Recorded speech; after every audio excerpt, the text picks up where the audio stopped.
यार आज तो इतना गर्मी है कि मोबाइल भी कह रहा है मुझे फ्रिज में रख दो। यार मेरे घर का पंखा इतनी गर्म हवा छोड़ रहा है, ऐसे लगता है जैसे हेयर ड्रायर बन गया हो। यार मैंने पानी की बोतल बाहर रखी थी, वापसी पर आया तो चाय बन चुकी थी। बिजली भी गर्मी से छुट्टी पर चली गई है। अब क्या करें? मैं तो फ्रिज के सामने कुर्सी रख कर बैठा था। अब तो फ्रिज भी मेरे साथ रो रहा है। चलो यार, नहर पर चलते हैं। यार नहर बहुत दूर है। मेरे पास एक आइडिया है। ठंडे पानी की बाल्टी अपने ऊपर डाल। वाह यार क्या आइडिया है। वाह कैसा लग रहा है।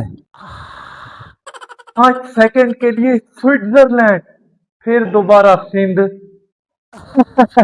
अरे बिजली आ गई। यार जल्दी पंखा ऑन करो। ये पंखा नहीं तंदूर है, तंदूर।